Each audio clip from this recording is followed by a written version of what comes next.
jelaskan lagi nggak Pak Ustadz? Sebaiknya apa yang harus Mbak Rani lakukan kalau misalnya udah ada rasa dendam seperti itu gitu? Iya. Jadi begini Mbak Rani, saya bisa merasakan Mbak Rani merasakan sakit pasti karena dibohongi tadi, kemudian apalagi sudah punya anak, itu tentulah inilah pukulan yang sangat berat yang bisa mengguncangkan psikis Mbak Rani. Tapi harus diingat bahwa setiap keburukan yang ditanam oleh orang lain pasti Allah akan membalas keburukan itu, harus yakin itu. Yang kedua, tipe suami Mbak Rani tadi tipe yang tidak baik. Pertama saya tidak berani membohongi, pasti berikutnya nanti maka akan lebih sakit lagi. Andai kata misalkan dia menceraikan kepada istrinya tadi yang pertama, kemudian Mbak Rani mungkin nanti dengan Mbak Rani berikutnya juga bisa berselingkuh dan seterusnya, memperlakukan seperti Mbak Rani tadi itu gitu loh. Karena itu yang terpenting adalah udahlah, ini tadi Mbak Rani kan sudah ditela tadi, bangkit memohon kepada Allah, mungkin nanti Allah pertemukan dengan suami yang lebih baik daripada nanti masih mengharapkan dia untuk balik untuk meluapkan dendam. Itu artinya Mbak Rani akan menyiapkan dirinya yang kedua kalinya itu akan menerima kehancuran diri, karena kan waktunya habis kan dikorbankan untuk hanya untuk dendam. Toh nanti makin tidak mendapatkan ketenangan dalam hidup Mbak Rani. Jadi sudahlah, ini sudah karena sudah ditela tadi itu dan Mbak Rani sudah tahu tentang kebohongan dia. Mbak Rani masih ada harapan baru, masih punya anak tadi. Inilah investasi harapan yang panjang, bangkit baru lagi. Dan mudah-mudahan sambil ikhtiar, mudah-mudahan Allah masih mempertemukan jodoh yang lebih baik dari tadi itu. Jadi di surat At-Taubah itu menjelaskan laki-laki yang baik maka akan berjodoh dengan perempuan yang baik. Perempuan yang baik akan berjodoh dengan laki-laki yang baik. Mungkin Allah masih belum ridho dengan ini. Allah mungkin masih ingin mempertemukan yang lebih baik, sehingga Allah buka di tengah jalan ini. Untung belum berkelanjutan sampai punya anak 2, 3 dan seterusnya. Apa nggak lebih parah lagi penderitaan batin Mbak Rani? Jadi bangkitnya ada optimisme, nanti Allah akan memberikan yang lebih baik, tapi syaratnya dimulai dari diri Mbak Rani untuk memperbaiki. Sudahlah, ini yang sudah untuk melangkah berikutnya. Iya, kita sih berharap positif thinking ya Ustadz ya. Allah ngasih jalan seperti ini, pasti akan ada yang lebih baik yang Allah kasih. Iya, apalagi tadi dendam meluapkan tadi kan jadi yang pertama dosa, ini yang kedua makin bertambah lagi dosanya. Baik. Tidak dibolehkan. Mbak Rani tadi mengikuti cara dengan ilmu hitam. Berhasil, suami kembali atau tidak? Tidak. Enggak. Oke, kemudian setelah itu apa yang Mbak Rani lakukan? Dan saya selalu meneror istrinya. Mbak Rani mengganggu rumah tangganya. Mengganggu rumah tangganya. Dan saya pengen ngancurin rumah tangganya. Saya pengen dia ngerasain apa yang saya rasain saat ini. Harus menanggung semuanya dengan sendiri. Dan dia udah mempermalukan saya dan keluarga saya. Keluarga saya dihina. Saat Mbak Rani melakukan itu, Mbak Rani bahagia nggak? Senang? Ada perasaan senang? Sedikit. Artinya ada perasaan lainnya yang Mbak Rani sebenarnya nggak mau melakukan itu kan?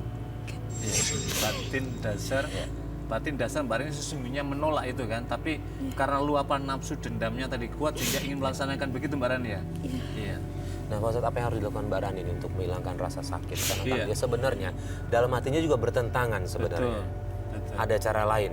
Iya.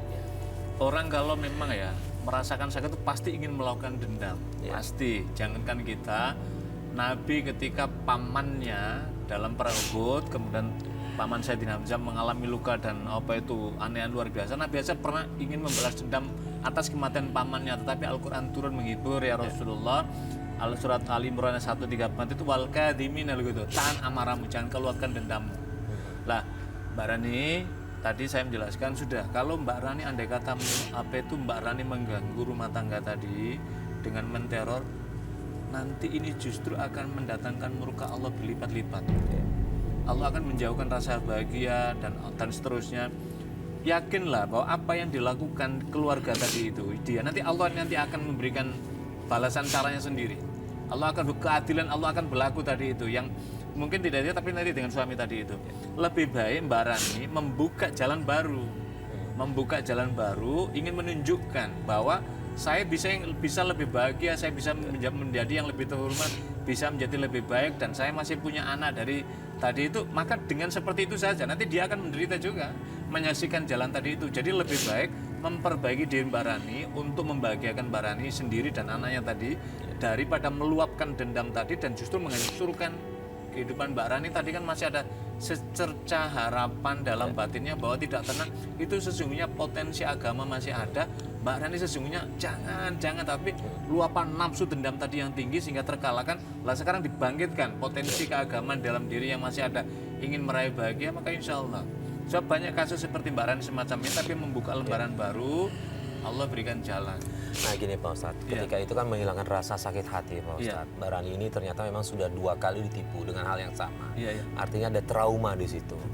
Ketika Pak Ustadz bilang dia untuk membuka yang baru, mungkin agak berat nih. Nah, untuk mengatasi traumanya ini sendiri ini seperti apa Pak Ustadz untuk Mbak Rani? Untuk mengatasi trauma, saya kira harus banyak berdialog sama orang yang lebih ahli. Ahli itu bisa dalam mana psikolog, orang yang mengerti, atau ahli agama. Mungkin di tempat Mbak Rani asal, di dekatnya mungkin ada masjid, Ustadz. Ya mungkin kan banyak ustadzah yang perempuan itu bisa berkonsultasi, meminta arahan dan bimbingan. Nah ini nanti kalau diikuti, maka insya Allah nanti akan lega. Yang kedua, memang kayak begini harus ada tempat curhat.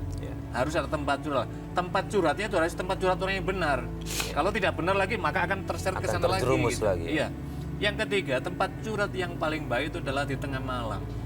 Sholat tahajud, sana titik air mata, luapkan di sana, ceritakan semua pada Allah.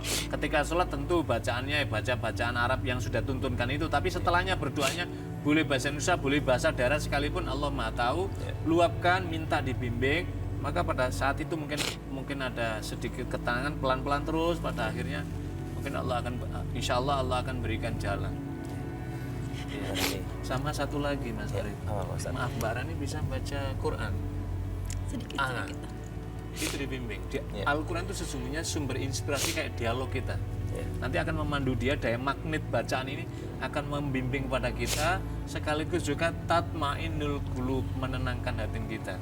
Jadi kalau batin itu tenang, Mbak Rani bisa bekerja dengan baik, Mbak Rani bisa mendidik anak dengan baik, maka insya Allah. Gimana Mbak Rani, ada yang mau disampaikan dari semua tausiah Pak Ustadz? Nggak ada, cukup. Mudah-mudahan apa yang disampaikan Pak Ustadz Ziyad, Mbak Rani bisa amalkan yang paling penting. Insya Allah Mbak Rani, insya Allah. Tadi juga Pak Ustadz pesan, Al-Quran tidak hanya dibaca, tapi coba diamalkan. Insya Allah Mbak Rani bisa kembali menjalani hidup dengan normal, dengan baik, bisa menemukan pasangan hidup. Insya Allah, insya Allah, insya Allah. Insya Allah. Saya banyak jalan. Terima kasih Mbak Rani udah berbagi kisah ke kita. Mudah-mudahan Allah memberikan jalan terbaik buat Mbak Rani ya. Terima kasih Pak Ustadz atas sama-sama Mas Farid. Mudah-mudahan juga ini bisa menjadi pelajaran bagi pemirsa di rumah. Amin. Jika memiliki kasus yang sama, intinya adalah hilangkan dendam. Betul. Berikan semua dengan kebaikan yang kita punya.